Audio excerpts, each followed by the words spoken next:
ቲፒኤልኤፍ ምንድነው ያደረገ ያለው የእነሱ ያው ለትግራይ ህዝብ ጥቅም ሲሉ የተሰዉ ምናምን የሚሉት አገላለጽ አላቸው በርግጥ ያው በህይወት ያሉት የተረፉት ናቸው አሁንም እየበጠበጡ ያሉትና በአንድ በኩል ስታየው የሰው ሞት መመኘት ባይሆንም ግን በቃነኝ ሰዎች ባይኖሩ ኖሮ አዲሱ ትውልድ በዛ በእነሱ መንገድ ለመሄድ እንደማይመርጥ እርግጠኛ መሆን ይችላል ያ ጦርነት 2 ዓመት እንደዚህ ዘልቆ የነበረው ጦርነት የተጀመረ ሰሞን ከፍተኛ ምት ነበር የደረሰባቸው እንደምታስተውሰው በ15 ቀን እንደዚህ መቀሌ ተገብቶ ነበር በድሮን ተመታች የተባለችው አስከሬና ግማሽ ፓርት ከዚህ በላይ ያለው የለም ከዚህ በታች ያለው ሰውነት ክፍሏ ጣራ ላይ አለ ማንንም ሳያወርደው ለረጅም ጊዜያት ጣራ ላይ ሆኖ ነበር ጦርነቱ ሊጀመር ሰሞን እዚህ አዲስ አበባ እዛ መቀሌም ትርኢቶች ነበሩ ወታደራዊ ትርኢቶች ይደረጉ ነበር አሁን በዚህ እንግዲህ ያኔ በነበረው ልክ ላይሆን ይችላል ትርኢቱ ካለው አቅም አንፃር ላይሆን ይችላል ወይ ደበቀው ነገር ኖሮ ከሆነ አላቀም ማን ይመጣል እዚህ ከተማ ሲባል ፋኖ ይመጣል ሌላስ ማን ይመጣል ቲዲኤፍ ይመጣል ሌላስ ማን በቃ እናንተ ሶስታችሁ ናችሁ ያላችሁ ከሶስታችን ማን ነው ጀግና ብለው ይጠይቁናል እንግዲህ ሌላ ብላ ካለች ሌላ የሚከተላትን ታቃለች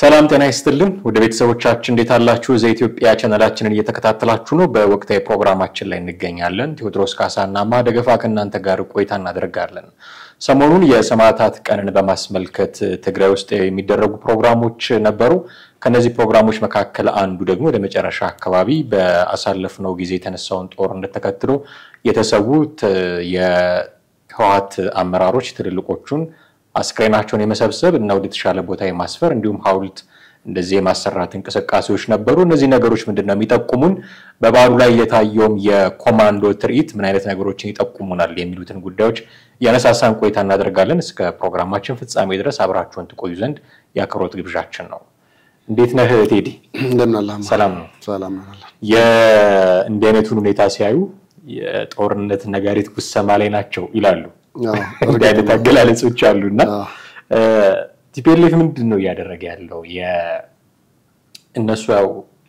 ለትግራይ ህዝብ ጥቅም ሲሉ የተሰዉ ምናምን የሚሉት አገላለጽ አላቸው እና እንደምታቀው ያ ጦርነት 2 ዓመት እንደዚህ ዘልቆ የነበረው ጦርነት የተጀመረ ሰሞን ከፍተኛ ምት ነበር የደረሰባቸው እንደምታስተውሰው በ15 ቀን እንደዚህ መቀሌ ተገብቶ ነበር እና በዛ ሰሞን ትልልቅ የህወሓት አመራሮች ተገድለው ነበር ካልተሳሳትኩኝ እነ ስዩም መስፍን ናባይ ፀሐዬ አንድ ምክር ቤት ውስጥ መናቃቸው አይናቸው እንትን መነጽር የሚያደርጉት ሰውም እንዲሁ እንደተሰዉ እነ ሴኮቱሪም መብረቃዊ ጥቃት አድርገናል ብለው ይገለጹት ተሰውተው ነበርና የነሱን አስክሬን ወደ ተሻለ ቦታ አምጥቶ የማስፈር ሐውልቱ እንደዚህ ሰማዕታት ሐውልት ጋር አካባቢ ፕሮግራሞች የማድረግ ሁኔታዎች ነበሩ ምንድነው እየተደረገ ያለው እዛ አካባቢ ከዛ በኋላ እንደውም አቶ ጌታቸው ረዳ በ5 ሰነፎች ምክንያት የትግራይ ህዝብ ችግር ውስጥ መግባት የለበትም የሚል መግለጫው እስኪሰጡ ድረስ ነው የሆነውና ምንድነው የሆነ ያለው እዛ አካባቢ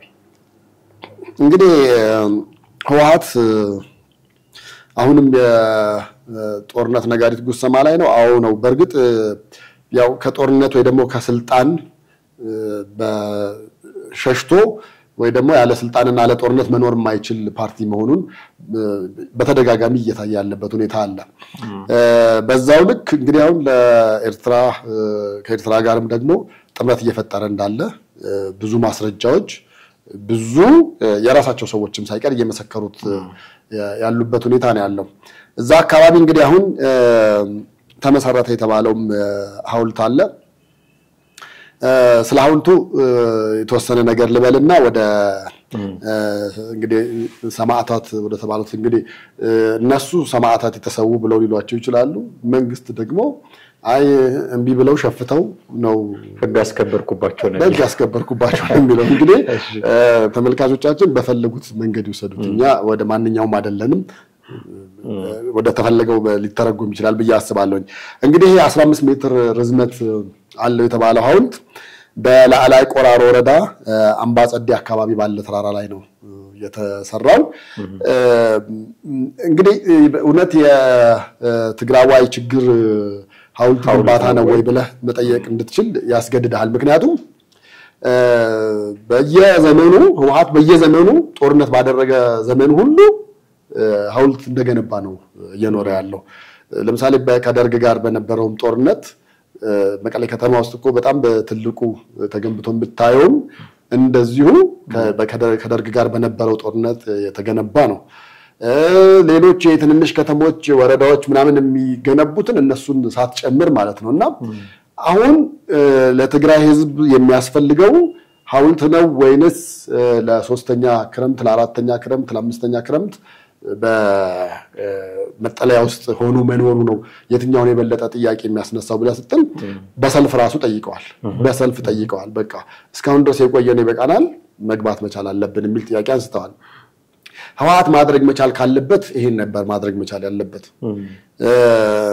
መቼም የሰው ሞትን የማንመኝ ሆነን ነው እንጂ እንደ ልክ መንግስታችን ጠቅላይ ሚኒስትሩ ወደ ስልጣን በመጡ ጊዜ ምንድን ነበር ያሉት ልክ እዛ ገብተው መሽገው ሴራ እየሰሩ እንደሆነ ሲታወቅ የተናገሩት ንግግር አለ እነዚህ ሰዎች እንግዲህ በተቻለ መጠን እድሜያቸው ሄዷልና ባዮሎጂካልም የሆነ ነገር ያግዘናል ብለን እናስባለን ብለዋል እንግዲህ በህይወት እንዳይኖሩም ይፈለግ ነበር ማለት ነው በእርግጥ ያው በህይወት ያሉት የተረፉት ናቸው አሁንም እየበጠበጡ ያሉትና በአንድ በኩል ስታየው የሰው ሞት መመኘት ባይሆንም ግን በቃነኝ ሰዎች ባይኖሩ ኖሮ አዲሱ ትውልድ በእነሱ መንገድ ለመሄድ እንደማይመርጥ እርግጠኛ መሆን ትችላለህ የራሱን መስመር ማስተካከል ይችላል ግን አሁን እነሱ ስዩም መስፍን እና ሌሎች በተለይ ታስታውስ እንደሆነ ያን ሰሞን በጦርነቱ ሰሞን እንደተገደሉ ፎቶግራፋቸው ወጥቶ ነበር እና መከላከያ አዛ አካባቢ ሄደው ዘምተው የነበሩት ሲናገሩ ምንድነው ያሉት ለምንድነው በህይወት ልትይዟቸው ልትማርኳቸው ያልፈለጋችሁት ሲባል አይ እንዲገደሉ ይፈልግ ነበር ነው የተባለውና እነሱ ጋር የተላከው ኃይል በቀጥታ ኢላማ ተኳሽ አልሞ ተኳሾች ናቸው እንትን የተባሉትና ኢላማ ላይ በጣም ጎበዝ የሆኑ ተፈልገው ነው እነሱ ጋር እንዲገቡና ኢቭን እዛው ጉድጓድ ውስጥ ነው ወድቀው የተገኙታል ጉድጓዱ መውጫ ጋር ሲወጡ አጠቃላይ የስዩምንም ብለህ ብትል አባይ ፀሐዬን ብለህ ብትልም እነዚህ ደግሞ ኃይለ ሥላሴ ናቸው ማን ነው ከመለስ ጀርባ መነጽር የሚያደርጉት ሰው አስመላሽ እሳቸው አሁን አንድ ጅም የላቸውም እሳቸው ማን እንደዛ ሆነው እንግዲህ እዛ ውስጥ እስከ መደበቅ ደርሰው ነበር ሶስቱንም አገዳደላቸውን ብታይ ከዚህ በላይ በጥይት ነበር የተመቱት ሶስቱም እና ባለሞ ተኳሽ በህይወት ጦርነቱ በተወሰነ ጊዜ ሊያቆም እንደሚችል ይታወቃል ነገር ግን በህይወት መቆየት መቻል የለባቸው ወይ ደግሞ ተማርከው እነሱን ፍቷትፍቱ ለቀቋትልቀቁ መባባል መቻል የለብን ተብሎ ታስበው እነሱ አንድ ላይ በተገኙበት አጠቃላይ እርምጃ የተወሰደባቸው ደግሞ እንዲገደሉ የተደረገው ይሄ ባለሞ ተኳሾች በትክክለኛ ሆነ ተብሎ በህይወት እንዳይተርፉ ተፈልጎ የተደረገ ነገር ነው እዚህ ላይ አቦይን ማንሳት እንችላለን እነሱ አሁን ተራራ ላይ ነበር የተያዙት ግን ምንድነው ያደረጓቸው ቀጥታ እነሱም እጅ ሰጡ የጦር ምልልስም ማድረግ አልፈለጉም በቃ ቀጥታ መከላከያ እንደገባ ሲያቁ ለመከላከያ እጅ መስጠት ለነሱ የተሻለ ነገር ነበር ምክንያቱም በፋን ነው ወይ ደግሞ በሌላ ኃይል ቢሆኑ ኖሮ ምናልባት ወታደራዊ ዲሲፕሊን ባልሆነ ጉዳት እንዲጎዱ ያልሆነ እንግልትና ስቃይ እንዲደርስባቸው ይደረግ ነበር ለዛ ነው እነሱም ይሄን አውቀው አጠቃላይ ለመከላከያ እጅ የሰጡት ከዛ በኋላ በገመድ ነው እንግዲህ እንደ ጦጣ ተራራ ውስጥ ተደብቀው ነበርና በገመድ ነው እንዲወርዱ የተደረገው ይሄው እስካሁን ድረስ በህይወት አሉ እነሱ አሉ በህይወት እንግዲህ አስበው እነኚህ ሰዎች ሙሉ አሁን የናቦይ ፀሐይም ሌሎቹንም እና አስመላሽ ወልደ ስላሴንም ሌሎቹን ብታያቸውና ቢኖሩ ኖሮ ከዚህ የበለጠ ነገር ደግሞ ለኢትዮጵያ ትልቅ ፈተና መሆን ይችላል ብዬ አስባለሁና በአንድ በኩል የተወሰደባቸው እርምጃም ተገቢ ነው የሚል እምነት አለ እንደ ሀገር ግን የሐውልቱ ላይ ደግሞ ስለ ሐውልቱ ምን ትላለህ ካልከኝ ሐውልቱ መገንባቱ ተገቢ አይደለም ምክንያቱም ይሄ ጦርነት የወንድማማቾች ጦርነት ነው ይሄ ጦርነት ከጎረቤት ሀገር ጋር የተጣላው አይደለም። ከጎረቤት ሀገር ጋር ቢሆን ጣሊያን በወረረን ጊዜ ሶማሌ በወረረችን ጊዜ ምናምን እኮ እንደ ሀገር ያስቀመጥነው አለ። ይሄ ግን በወንድማማቾች መካከል የሚደረግ ጦርነት ከሆነ እንደዛማ ከሆነ እኮ ደብረ ብርሃን ድረስ መጥተዋል አይደል እንዴ? ደብረ ብርሃን የወደቀ የህወሓት ታጋይ ወይ ደግሞ የትግራይ ልጅ አጽም የለም አለ። እኔ ምስክር ነኝ። እኔ በአይኔ አይተናልኛ ደብረ ብርሃን ደርሰው ከተመለሱ በኋላ አጣዬ ድረስ ሄደናልኛ። አጣዬ ድረስ ሄደን ባየንበት ወቅት የእርሻው መሬት ላይ ብዙ አስከሬኖች ተቀብረዋል። በጣም በሚገርምህ እዛ ከተማ ውስጥ ያሉትን አግኝተን ያነጋገርናቸው ነበሩ። አንደኛው የክሊኒክ ባለቤት ነው። እዛ አጣዬ ውስጥ በቃ አለ የተባለው ክሊኒክ እሱ ነው። እንደመጡ እዛ ነው የገቡት አለ። እዛ መተው ቁስለኞቻቸውን እዛው እንድናክም አደረጓል። ይሁን እንደ ቀይ መስቀል ወይ ደግሞ እንደ ማንንም የጤና ባለሙያ ማንንም ማከም ስላለብን አከምናሉ። ሲሞቱ ግን ምንድነው የተደረገው? እዛው ግቢ ውስጥ እንዲቀበሯቸው ነው የተባለው። እና አሁን እዛ ክሊኒክ ግቢ ውስጥ አስከሬን አለ ማለት ነው። እሱ ብቻ አይደለም፣ ክሊኒኩ ጣራ ላይ በድሮን ተመታች የተባለች የሴት አስከሬን አይተናል። በድሮን ተመታች የተባለችው አስከሬኗ ግማሽ ፓርት ከዚህ በላይ ያለው የለም። ከዚህ በታች ያለው የሰውነት ክፍሏ ጣራ ላይ አለ። ማንንም ሳያወርደው ለረጅም ጊዜያት ጣራ ላይ ሆኖ ነበር። ከዛ ባሻገር እዚህ በገቡ ጊዜ ምንድን ያደረጉት አልናቸው። የቴክኒክና ሙያ ትምህርት ቤቶችን አስጎበኙን። ትምህርት ቤቶቹ ግቢ ውስጥ አስከሬኖች ተቀብረዋል። የተቀበረው ማን ነው? የህወሓት ታጋዮች ተብሎ የተባሉት ናቸው። ወይ ደግሞ ከትግራይ የመጡ ታጋዮች የሞቱትን ነው። ማንና ያስቀበሩት? የአካባቢውን ሰው ነው። የአካባቢውን ወጣት ያገኛሉ እና ብለው በግድ ወስደው ቆፍር ትባላለ። ከዛ በኋላ እዛ አካባቢ ያለውን አስከሬን አምጥተህ ትቀብራለህ። አስቡ።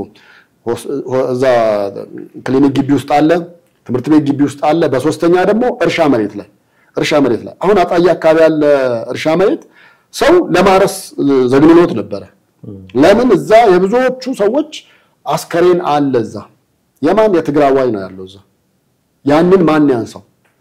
በቀጥታ የአካባቢው ልጆች ነው በኃይል አስገድደው እዛ እርሻ መሬት የራሳቸው እርሻ መሬት ላይ እንዲቀብሩ አደረጉ። አሁን እዛ ውስጥ ያለው አልወጣም። የትምህርት ቤቶቹም አልወጣም። የትምህርት ቤቶቹ እንደውም ትምህርት ይጀመር በተባለ ጊዜ ነው ፈልገን የቱ ጋር አለ ብለን እንደገና እንዳዲስ አንዳንዱ ላይ ምልክት የተደረገበት አለ፣ የድንጋይ ምልክት። አንዳንዱ ደግሞ ፍጹም ምልክት የሌለው አለ። ምልክት የሌለው ግን ልክ ለሰው ልጅ በቀብር ስነ ስርዓት እንደሚከናወነው አራት ማዕዘን ሆኖ በስነ ስርዓቱ አይተናል፣ ጎብኝተናልኛ በአይናችን። እጅግ የሚዘገንን ነገር ነው ያየነውና አጣዬ ከተማ በነገራችን ላይ የትግራይ ኃይል ብቻ ሳይሆን ኦነግን በፈለገው ሰዓት ገብቶ ማኪያቶ ጠጥቶ የሚወጣባት ከተማ ነችና እንደውም እዛ ከተማ ውስጥ የጀበና ቡና የምትሸጣለችና ይመጣላለች። ኦነግ ሸኔ ይመጣና ማን ይመጣል እዚህ ከተማ ሲባል ፋኖ ይመጣል። ሌላስ ማን ይመጣል? ቲዲኤፍ ይመጣል። ሌላስ ማን? በቃ እናንተ ሶስታችሁ ናችሁ ያላችሁ። ከሶስታችን ማን ነው ጀግና ብለው ይጠይቁናል። እንግዲህ ሌላ ብላ ካለች ሌላ የሚከተላትን ታውቃለች። እናንተ እኮ ጀግኖች ናችሁ ደግሞ ሰዋት ነው በጣም ብለው በልተው ጠጥተው ፈታ ብለው የሚሄዱባት ከተማ ነች። ህወሓትም እንደዛ ነበር ያደረገው። እዛ የመጣ የትግራይ ጦርነት ጊዜ መጣው እዛ የፈለገውን ያህል መዝረፍ የቻሉትን ዘርፈው ያልቻሉትን ደግሞ በኮምፒውተሮቹን እንዳለ በነገራችን ላይ ያ ጦርነት ላይ የነበረው ነገር ስትራቴጂካዊ የሆኑ ነገሮች እንዳሉ በጣም ታውቃለህ። መካኒኮች ተይዘዋል። መካኒኮች ማለት የጋራጅ ሰራተኛ እና እዛ ከተማ ውስጥ ገብተው የሚያገኙትን መኪና ይዘውት አይደለም የሚሄዱት።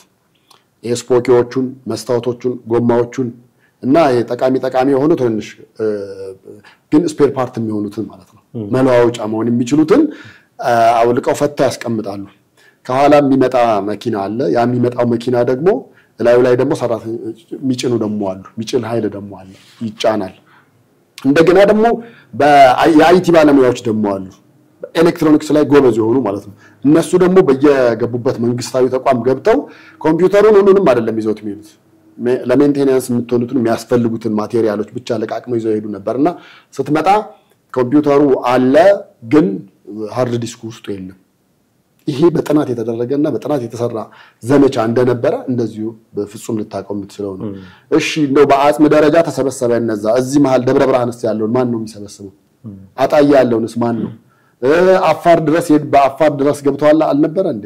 አፋር ጋርስ የነበረው ወይስ እዛች መሀል ከተማ ያለችና አመራሮቹ ብቻ የታወቁት ነው? እዛው መሀል ከተማስ ቢሆን የአመራሮቹ ብቻ ነው እንጂ ሌሎቹን ዞር ብሎ ያያቸውም የለም። አዎ እንደገና ደግሞ የኢትዮጵያ ቴሌቪዥን ስራ አስኪያጅ የነበሩና በኋላ ደግሞ የብሮድካስት ባለስልጣን አስገዶም ገብረስላሴ የእሳቸው ደግሞ በጣም በርግጥ በተለያዩ ሶሻል ሚዲያዎችም የተነገረና ከተገደሉ በኋላም አስከሬናቸው እንዳይነሳ የተደረጉ የህወሓት አመራር ነበሩ የተባሉ እሳቸው አስከሬናቸውን እንዳይነሳ እንዳይቀበር ተደርጎ ለወራት ያክል ቆይቷል ነው እሳቸው አስከሬን ራሱ እና የነዚህ ሳንዲ የቱን አንስተህ የቱን ጥለህ ነው በሐውልት ደረጃ ሲቀጥል እንደው መሰራቱስ ምንድነው አስፈላጊነቱ? እዚህ የእርስ በርስ ጦርነት ለተደረገው በእያንዳንዱ በነገራችን ላይ እኮ 3ኛ 4ኛ ጄኔሬሽን እኮ ሲመጣ ምንድነው የሚላቸው? ይሄኛው ሐውልት ምንድነው ሲባል ይሄ በደርግ ጦርነት፣ ይሄ ደግሞ ከጠቅላይ ሚኒስትር አብይ ጋር በነበረ ጦርነት። በቃ በየዘመናችሁ ጦረኛ ነበራችሁ፣ በየዘመናችሁ ስትዋጉ ነው የነበራችሁት፣ በየዘመናችሁ ሰላምን የሚባል ነገር አታውቁም አትፈልጉም የሚል ጥያቄን ትውልዱ ሊያነሳባቸው ይችላልና ይሄ ነገር ታሳቢ መሆን አለበት ብዬ አስባለሁ። እንደው በዚህ ጉዳይ ላይ አንድ ነገር ለማከል ፕሮግራም ያዘጋጁት ፕሮግራም ላይ አንድ ነደብረጽዮን ሲገኙ ቦታው ላይ የተቀበሏቸው የኮማንዶ ትርኢት በማሳየት ነበር። ያን የጦርነቱ ሊጀመር ሰሞን እዚህ አዲስ አበባም እዛ መቀሌም ትርኢቶች ነበሩ፣ ወታደራዊ ትርኢቶች ይደረጉ ነበር። አሁን እንደዚህ እንግዲህ ያኔ በነበረው ልክ ላይሆን ይችላል፣ ትርኢቱ ካለው አቅም አንፃር ላይሆን ይችላል፣ ወይ የደበቀው ነገር ኖሮ ከሆነ አላቅም። ግን ምልክቶች እየታዩ ነው። ትርኢት ማሳየቱ፣ ንግግሮች፣ የህወሓት ሰዎች የሚናገሯቸው ንግግሮች ከኤርትራ ጋር እንደዚህ አይነት ግንኙነት እየጀመሩ ነው የሚባሉት ነገሮች ወዴት እየወሰዱ ነው? በተለይም ያው ወታደራዊ ትርኢቱ አስፈላጊ ነበር ወይ?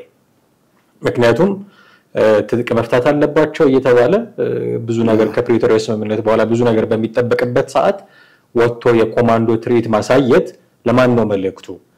ለማን ነው የተዘጋጁ ያሉት? ትግራይ ክልል ውስጥ የተለየ ኃይል እንዲኖር አይፈቀድም። እንኳን ትግራይ ክልል ውስጥ ሌላውን ቦታ ልዩ ኃይል የሚባል ነገር ይፍረስ ተብሎ በፖሊስ አቅም ብቻ የሚንቀሳቀሱ አካላት የክልሎች የሚያስተዳድሯቸው እንዲሆኑ ከዛ ውጭ ያለው ጉዳይ የፌደራል ፖሊስ ጉዳይ የመከላከያ ጉዳይ እንዲሆኑ ተብሎ ነው። መቼም አሁን ድረስ ያው ጦርነት ውስጥ ነው አማራ ክልል ልዩ ኃይል ይፍረስ በሚል ለትግራይ ክልል የተለየ ስልጣን የሰጠው ማን ነው? ኮማንዶ ሲያሰለጥን፣ ኮማንዶ ሲያስመርቅ፣ ወታደራዊ ትርኢት ሲያሳይ ይሄንን ጉዳይ ባህር ዳር ላይ የሆነ ባህር ዳር ስቴዲየም ውስጥ አንድ የፋኖ ሰው ተነስቶ ኮማንዶ ቢያሰለጥን ዝም ይለዋል መንግስት? ለምንድን ነው ትግራይ ክልል ውስጥ ዝም የሚባለው? አሁን ጦርነት ውስጥ ይግቡ የሚል ቅስቀሳ ተደርጎ እንዳይወሰድ እሰጋለሁ። ህግ ግን ይከበር ከተባለ ግን እዛም እዚህም ነው መከበር ያለበት።